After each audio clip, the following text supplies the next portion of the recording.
It's good day to brew, baby. What is up, YouTube? It's your boy, Millsy. Back from Hometown Commander, back for another episode of Millsy Brews, the show where I take my first pass at the Commander in front of us on a budget on my quest to brew the magic worm. You know the motto, baby. It's ABB, always be brewing, and that's what we're back to do today. That deck list is going to be down in the description for you below. So I'd really appreciate if you could interact with the video, like, comment, subscribe, consider checking out all those links in the description. I'd appreciate it. But today we're we're going on through our Secret Lair week, and Iron Maiden's mascot Eddie has come to Magic on a couple of commanders. It came on to Gathra, but we covered that one a few weeks back, so you can look back for that one if you're interested in it. But we're going to cover one of the other commanders it was on today in Nekusar, the Mindrazer, as Eddie, Lord of Light. A 5-mana Grixis legend. It says at the beginning of each player's draw step, that player draws an additional card, and then whenever an opponent draws a card, it's going to deal 1 damage to that player. So the name of the game here is going to be trying to force our opponents to draw as many cards as we can. We're also going to get out additional effects that damage our opponents when they draw cards, so that way we can really injure them over the course of the game, and then profit from when they pitch cards, because most of the way we're going to make them draw cards are also going to force them to discard cards, meaning that we can really profit on both angles. I went ahead and put the asterisk on the price for this deck, mainly because we do have a couple cards in the deck that are in these Iron Maiden printings that don't have prices yet. That'll just depend on the deck's cost slightly. But I want to say a quick thank you to the channel members. Thank you so much for supporting the channel. If you're interested in seeing all of our videos a little bit earlier for just $1 a month, consider checking that out down below. Well, okay. There's a lot of ways to approach forcing draw. I think, honestly, some of the best ways to do it are these wheel-style effects. Things like Dark Deal that just force all players to pitch their hands and draw that many cards -1. We have a few more we'll talk about in a second. That's probably one of the easiest ways to force that on mass. You'll see something like Whirlpool Warrior, where it comes into play, you shuffle the cards from your hand into your library and don't draw that many cards, and you can sack it to have each player do that. Now, that doesn't discard, right? It just still forces the draw. Then you have something like Burning Inquiry, everybody draws 3 and pitches 3.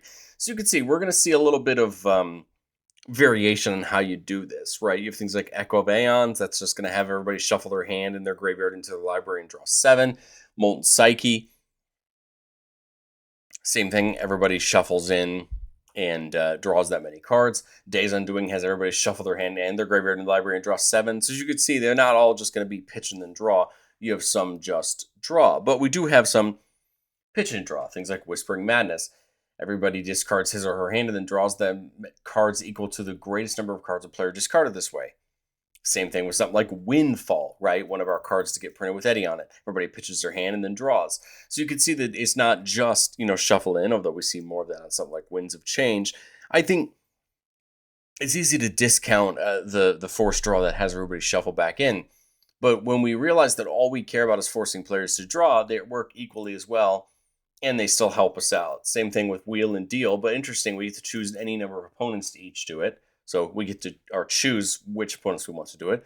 Fairy's Pebbles box says at the beginning of each player's draw step, they put the cards in their hand on the bottom and draw that many.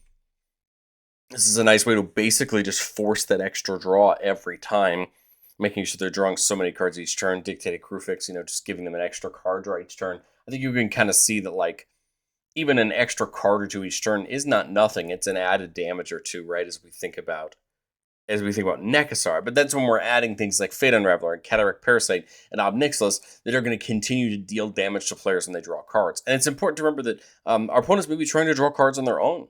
They may have ways to draw cards through their own strategy, or just their natural card they draw every turn. So it's important to realize that this damage can stack up very quickly, especially when we start adding additional things there. Razorkin Needlehead, Scowling Crawler, again, dealing damage to our opponents whenever they draw cards. Now, Psychosis Crawler deals damage, or has the opponent lose a life whenever we draw a card, which is beneficial. Note that most of the other abilities on this section say whenever an opponent draws a card. So they're not going to hurt us, right? Whereas Psychosis Crawler will. And so it's important to see that difference in these effects. Locust God, whenever we draw a card, we make a 1/1 insect with haste. Ominous Seas, whenever we draw a card, we put a counter on it, and then you can sack 8 of the counters to make a big token. One of the few cards in our deck that will actually hurt us is Phyrexian Tyranny. It says whenever a player draws a card, that player loses 2 life unless they pay 2. It's important to note that this is going to affect us, but the hope is, right, that our opponents are going to be, hemorrhaging more life than us, that this tyranny isn't going to completely lose us the point of what we're trying to do. Prosthetic Memory. Start a combat on our turn. If we've drawn more than one card this turn, we get to add counters out to a creature equal to the cards we've drawn this turn -1, obviously our starting card. This is very useful to start buffing our creatures so that we can take the fight to our opponents in combat. Underworld Dreams, again, dealing damage to an opponent when they draw cards. Another example of an effect that actually can hurt us for drawing is Spiteful Vision. So everybody draws an extra card during their turn, but it says whenever a player draws a card, it deals 1 damage to that player. So we can be dealt damage by the Spiteful Visions. But I think the important thing to remember is that we're going to be dealing enough damage to our opponents with this Nekusar and these other abilities that Spiteful Vision's damage won't really matter too much. Well, and then, right, with some of our cards, they care about discarding. So we can damage our opponents when they discard. Leliana's Caress, Megrim, right, dealing damage to players whenever they discard cards. This can really add up, right, when you start doing these wheels. And then we have something like Waste Not. Whenever our opponent discards a certain type of card, we get value depending on what they get. We could also, play the Bone Misers and the things that care about us discarding, but I think I wanted to focus a lot more on drawing this time. The last time we covered Nekusar on the channel, I focused a whole lot more on discarding, and I think I realized that it was a little bit misplaced. I wanted to make sure we focused more on the forcing the draw this time and helping our opponents churn through their deck. And as far as things we can add to, help Nekusar do what we want it to do. We could copy Nekusar, things like Chameleon or Spark Double, these type of cards that copy. I mean, that's a fair option. Gearson Starn can add more damage, says whenever another source we control does exactly 1 damage to a permanent or player, this deals 2 damage to it. So basically turning Nekusar's 1 into 3. We can turn that damage into 1 or 4 or more with O'Hare Axonal. Anytime a red source we control would deal amount of non-combat damage less than its power to an opponent, it deals equal to its power instead. So Nekusar's 1 would turn into 4 with O'Hare Axonal or more, right, depending on what its power is. Soulfim's going to double the damage that our non-combat sources would deal. Mind Skinner's going to prevent damage and have opponent mill that many cards. This is a little bit of an odd combo with Nekusar. And so somebody might say, well, that's bad. It's going to take more to kill our opponents. And sure, you are correct on that. I think the interesting thing about the Mind Skinner is that it does leave us the option to mill our opponents faster. Because if you think about it, if a source you control will deal damage to an opponent, you prevent it, and each opponent mills that many cards. That means if an opponent draws a card, that's 1 damage. That damage is going to be prevented, and everybody's going to mill 1. So if you think about it, yes, you still need to deal a ton of damage. But if all our opponents, let's say you windfall, all of our opponents will go to take 7. You prevent it, and everybody mills 21. They've drawn 1, and they're milling 21. You could start to see, or they draw 7, and then they mill 21. You could start to see that, this could be a potential option, although I don't consider the Mind Skinner to be one of our best options. It is a option that can kind of help have some fun alongside of it. Grafted Exoskeleton can give Nekusar Infect. The important thing to know about it and things like Glistening Oil and Phoresis is that then all Nekusar would have to do is deal 10 damage because they're going to get dealt in the form of poison counters, and our opponents will lose to poison counters. It's important to note that that is an option. We're in the perfect colors for it. It would be dumb not to run it if you think about it, since all of our deck is reliant on basically draining our opponents out with this damage. Again, you also have something like Mind Crank. Whenever an opponent loses life, they mill that many cards. This is strictly better than the Mind Skinner, right? Because then you're still dealing the damage, but you're also forcing them to mill as well. But I've said it before, and I'll say it on the show again. No deck's ever complete. This is my first shot at Nekusar in a while, and I think going into testing, there's probably 3 specific cards that I think a lot of people are going to want to play. I just didn't include them in the deck because of the price. First, Shieldred is dropping. Its price is a lot better than what it was in Standard. Whenever an opponent draws a card, they lose 2 life. I love the ability. It's just still not cheap. And it was going to be brutal to try to put a $60 card in the deck. I think it's well worth it. It can come in and replace a lot of things. It's just obviously not cheap. The second is Turgid. Whenever an opponent sacks a non-token permanent or pitches a permanent, we can put that up from the graveyard or the battlefield under our control. Turgid is great at what it does. It's a great addition in here as well. And I think it's going to force a lot of bad scenarios for our opponents and us taking their things. And then you have Bowmasters. Whenever an opponent draws a card except the first one they draw on each of their draw steps, it deals 1 damage to each target, and then a mass orcs 1. This is interesting, of course. Bowmasters are very well used in other formats like Modern. Bowmasters is a great card. It can basically still do the thing that we want it to do, dealing 1 damage to any target. Most time it's going to go towards an opponent. I think the only thing interesting about Bowmasters is it can technically help us even out our opponent's life totals. If we have an opponent getting closer to death, we could use Bowmasters to kind of help spread that damage around. Again, I like all 3 of these cards. I think they're well worth it in the deck if you want to spend the money. I just wanted to try to avoid some of these high dollar cards in the budget so we can include more of the other stuff. But let's do what we love to do on the channel the most and get into our playtest. Remember, the goal of playtest on our channel is not to find magical Christmas land. It's not just to shuffle our best plays, but it's to get in some gameplay scenarios and kind of understand what hands we're looking to keep and how we're going to get everything set up. So here we got a 4-lander with a Talisman. We see Scrawling Crawler. Everybody draws everybody draws a card on our upkeep. And then whenever opponent draws a card, they lose a life. And then there's the Prodigy. Important thing about the Prodigy is it doubles up triggers of Shamans or Wizards. And Nekusar is a wizard, meaning that you'll then double up not only his bottom ability, but his top ability as well. So basically, you're going to double both of them. We'll get the Talisman in here. 3. I think it's going to be the Prodigy plus the Waste Knot. And then my thought is Nekusar here. Remember, at the beginning of each player's draw step, they draw an initial card. So Prodigy is going to go off twice because that is a triggered ability to my knowledge. I guess it could be a replacement, but I doubt it. So basically, each of those is going to go off twice. 2 extra cards, 2 extra damage. And then remember, at the end of the turn, if they pitch cards because they need to, we can potentially get some value. And then I think the Crawler makes sense, really starting to add on that damage. I've got 2 mana left. And I think I would just hold up something like Pongify for some removal. And again, just start letting this damage right out. I just realized that we would have technically had extra cards, right? Because Nekusar lets us draw extra too. But neither here nor there. I think you could see the strategy start to form as we come to our next turn. 6 mana. Profs, we've already drawn 1 extra, so this is going to be 2. Play that. You can hold up the Deluge. You could get the Megrim in. Working up towards something like Echo of Aeons next turn. And then again, now you're really, they're drawing on our turn. They're damaging. These triggers are going off. Nekusar can start growing off of profs. And I think we're in good shape. We didn't see any real wheels yet, but the Echo of Aeons is going to help because it's basically going to shuffle all of our hand back in and give us a fresh 7 where we have a better chance, right, to get in to one of those wheels. Playtest 2, keeping a 4-lander with a couple signets, right? And then there's that Whirlpool Warrior, which could be really useful. I think I like the Swamp here just to get a couple of those check lands in safer. And here, Signet Razorkin. Needlehead. So his first strike during our turn, and like I said, whenever our opponent draws a card, deal damage to them. Important thing to note is obviously they'll start losing because of just their regular draws. Now Nekusar is really helping them out, right? Losing more. 7 mana here to her turn. You see the Magus the Wheel does it. The Whirlpool does it. So we could start loading these things in for next turn.